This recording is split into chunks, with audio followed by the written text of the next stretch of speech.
कहते हैं कि शेख अहमद नाम के बुजुर्ग थे, सारी जिंदगी किसी को काम नहीं बताया, सारी जिंदगी बड़ी मुश्किलात आई पर कभी अपनी जात पर सवाल का दरवाजा नहीं खोला। एक ऐसी मुश्किल आई कि जो हल ही नहीं होती थी। किसी ने उन पर कोई इल्जाम लगा दिया। अबू मुस्लिम नाम का एक बादशाह था, उसकी हुकूमत थी, उसने पकड़ के कैद में डाल दिया।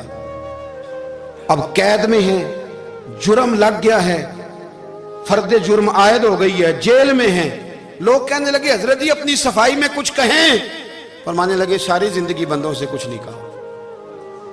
अल्लाह रसूल को पता है मैं बेगुनाह हूं, मुझे कहने की जरूरत नहीं। दाता गानी बख्श अली हजवेरी ने लिखा है, दाता साहब कहते हैं तू यकीन कामिल तो पैदा कर, तू ईमान तो पुख्ता कर।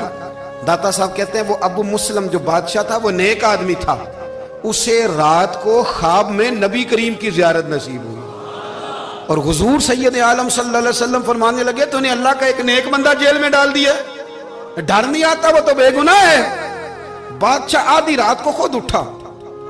दादा साहब फरमाते हैं किसी गार्ड को नहीं भेजा, पुलिस वाले को नहीं भेजा, जेलर से नहीं कहा, खुद गया, जाके जेल का दरवाजा खोला, दरवाजा खोल के उस दरवेश को आजाद किया। कहने लगा बाबा जाओ, मुझे पता चल गया आप बेगुनाह है। बाबा जी सलाम करके जाने लगे तो बादशाह फिर आगे आया, हाथ बांधे, हाथ चूमे, कहने लगा हुजूर आप बड़े नेक हैं, मेरे लिए कोई हुक्म हो तो बताइएगा, मेरे लायक को खिदमत हो तो बताइएगा।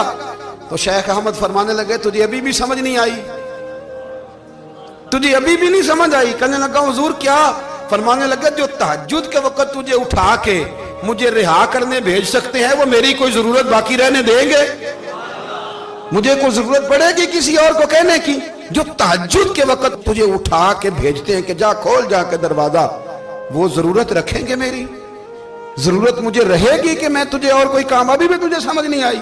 वो दाता अली अजमेरी रहमतुल्लाह अलैह फरमाते असल में हमारी तबीयत है, हमने बंदों